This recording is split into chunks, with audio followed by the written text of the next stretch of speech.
Mary Pars. Today I will be talking about my theory human becoming and relating it to how we can implement into the following scenario in nursing. When you are taking care of a patient like Mr. George Alexandro who's facing a difficult situation, as a nurse all you can do is to be there with the patient rather than finding a solution for the problem. According to my theory, people are free to continuously choose ways of being with their situations. Under the assumption meaning, human becoming is freely choosing personal meaning in situations in the intersubjective process of living value priorities. The patient will find meaning with his own experience and values. Rhythmicity states that human becoming is co-creating personal meaning in situations by revealing, concealing, and enabling limiting of connecting, separating. Transcendence explains that human becoming is co-transcending multidimensionally with emerging possibilities. The environment is everything in the person or and his experiences. The environment is inseparable from the person as well as complementary to and evolving with the person. My theory differs from the traditional nursing process, particularly in that it does not seek to fix the problems. The theory provides the nurses the ability to see the patient's perspective. This allows the nurse to be with the patient and guide him or her towards the health goals. The human becoming theory includes the totality paradigm, which states that man is a combination of biological, psychological, sociological, and spiritual factors. It also includes the simultaneity paradigm, which states that man is unitary, being continuous, mutual interaction with the environment. Let's go to the scenario to see how the nurse incorporates my theory in her nursing care.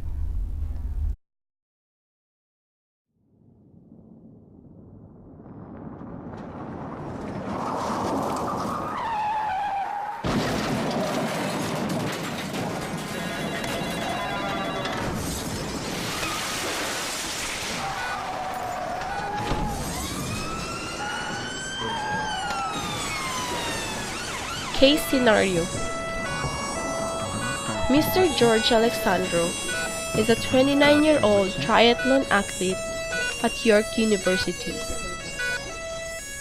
He was admitted to the emergency department at Sunnybrook Hospital 5 days ago due to injuries he sustained from motor vehicular accident. He got into multiple vehicle wrecks. I'm hurt. He was thrown Help from the me. car through the window, hit the guardrail, and broke his leg. He bled out and lost consciousness. He was dead for a couple of minutes, but the medical team managed to bring him back to life. George was in so much pain. His left leg got infected and causes him a lot of problems. To avoid that from happening again, with his consent, the surgeon amputated his left leg. As a result, he is experiencing altered body image, which enormously affects his activities of daily living. Everyone in the healthcare team is working towards George's recovery plan. He is currently in the medical surgical unit. Since the surgery, George appears to be sad and often isolate himself from people. Prior to the accident, George lives with his parents' house. He was able to balance and excel both in his academic and extracurricular activities at the same time. As an athlete, he competes to different schools all over Canada and States.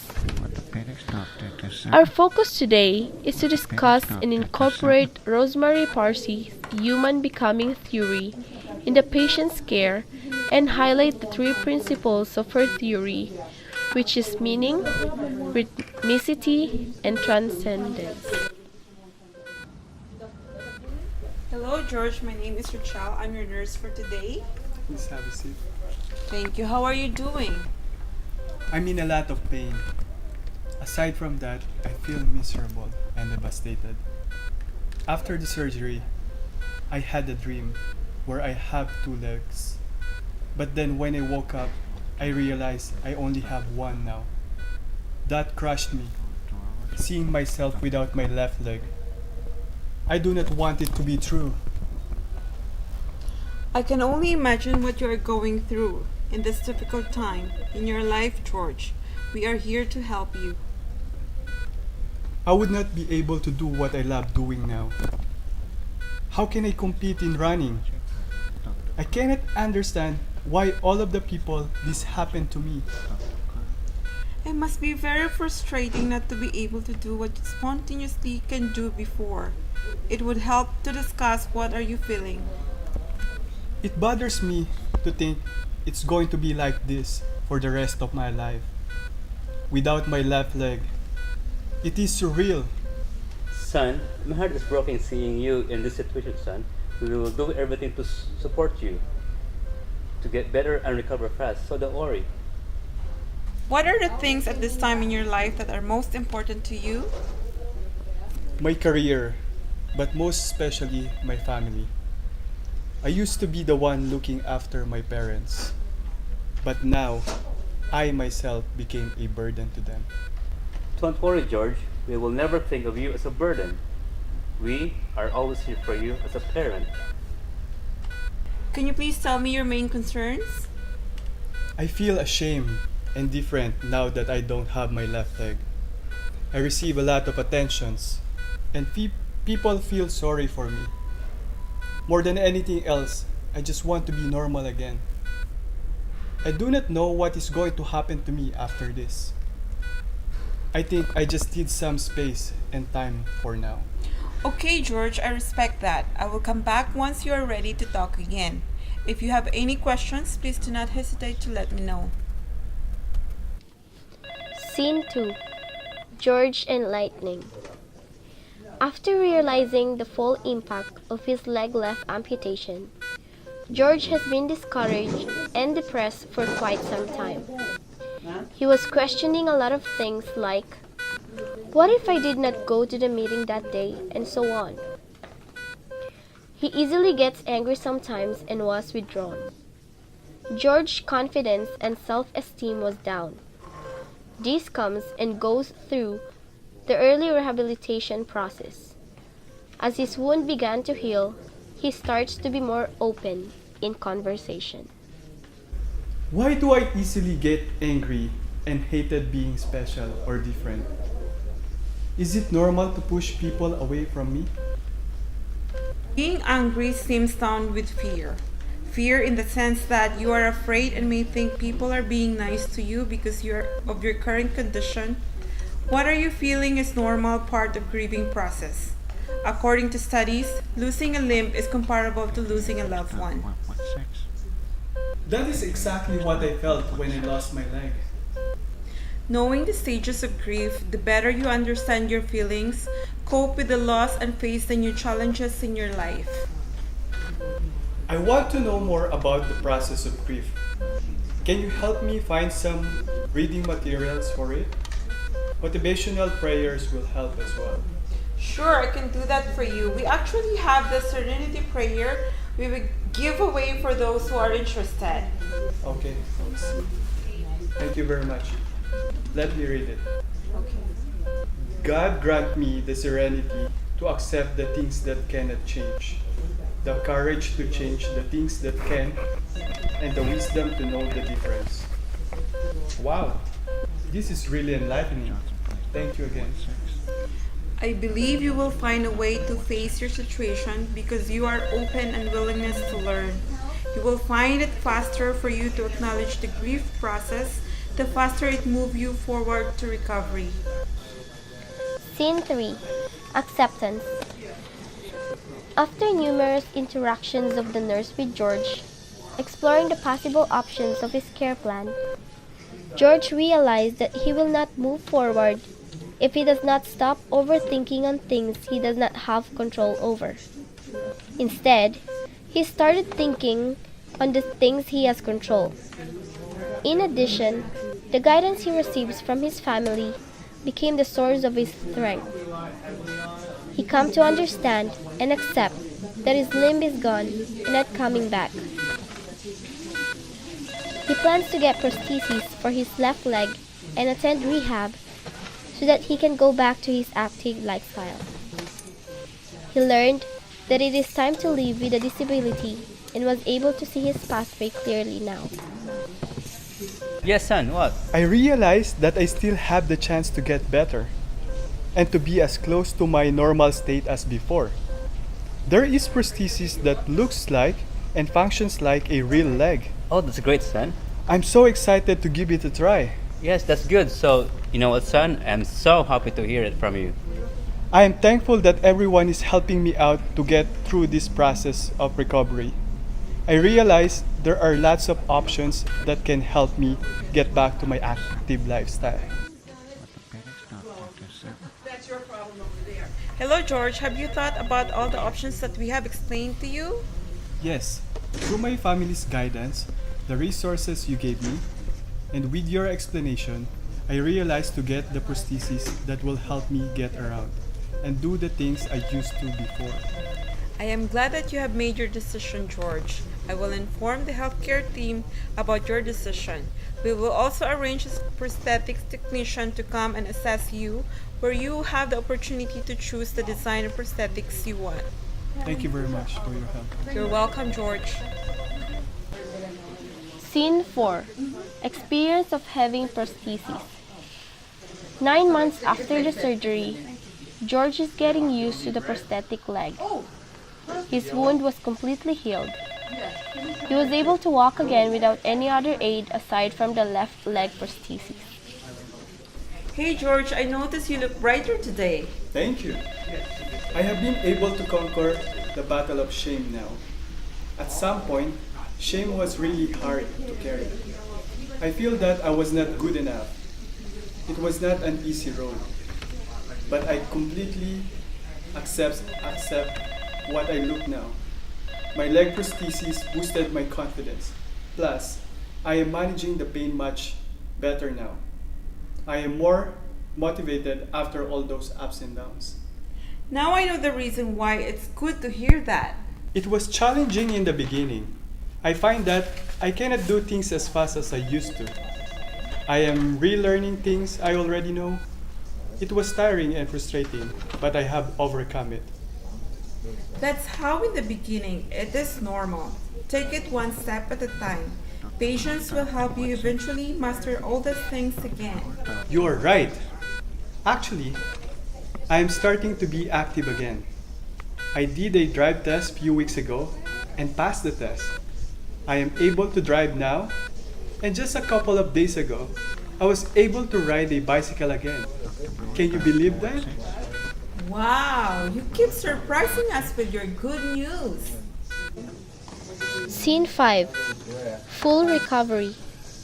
After 3 years of rehabilitation, training, and support from his family and the healthcare team, George became highly active in sports despite of his left leg amputation.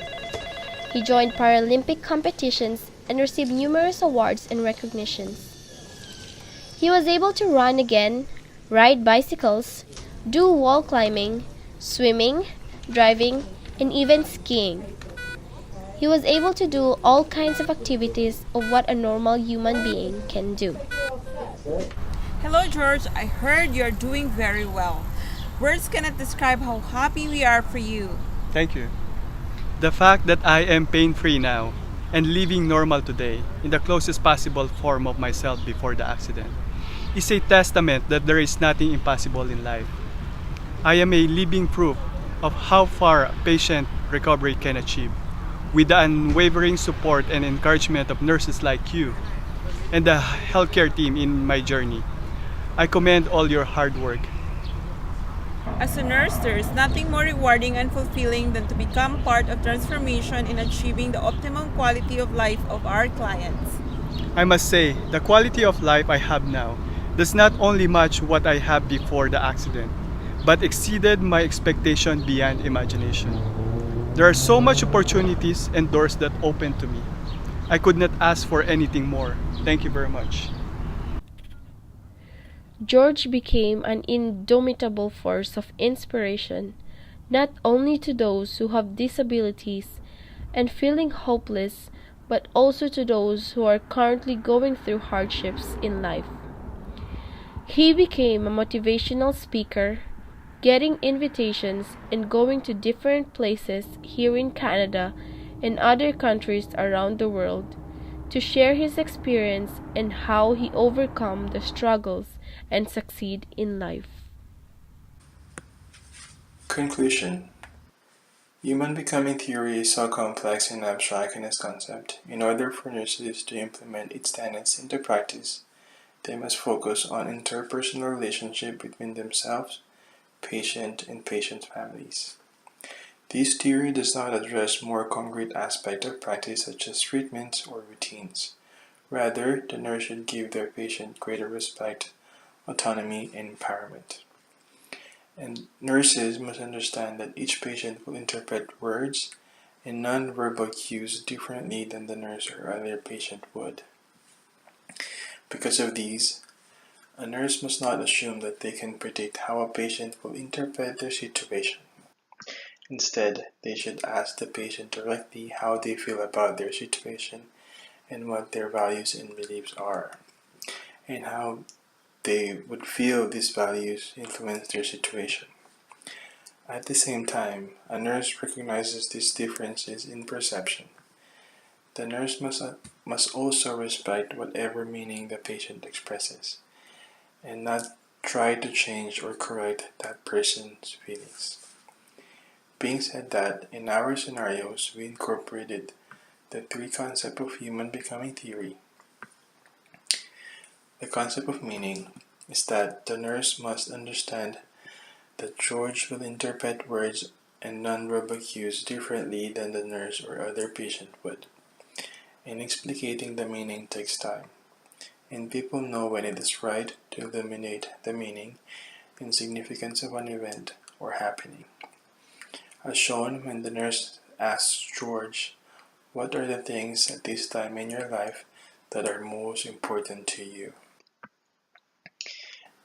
As for the concept of rhythmicity, the nurse should be aware that the more George trusts him and feels comfortable in his presence, the more George will be willing to reveal about himself, which is demonstrated when George trusted the nurse on the options he provided and able to realize that there is still hope for him. The nurse empathizes with George as he contemplates the options and anticipated consequences of difficult choices. And as for the concept of transcending, the nurse acknowledges George's effort to clarify his hopes, dreams, and desired directions. The nurse enhances this process by being present with George, who is exploring his issues, conflict, and options. This was demonstrated when the nurse reiterated George's possibilities and options and let him decide what path he wants to be in and encourages him about his decision, which in getting a prosthesis and when George eventually became a motivational speaker.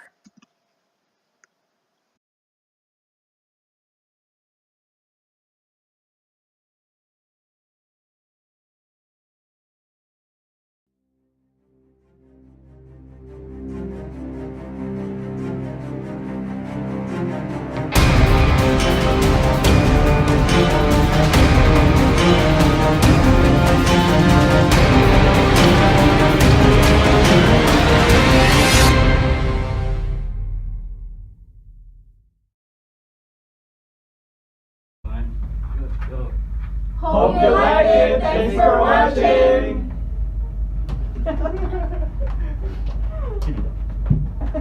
Okay, fine.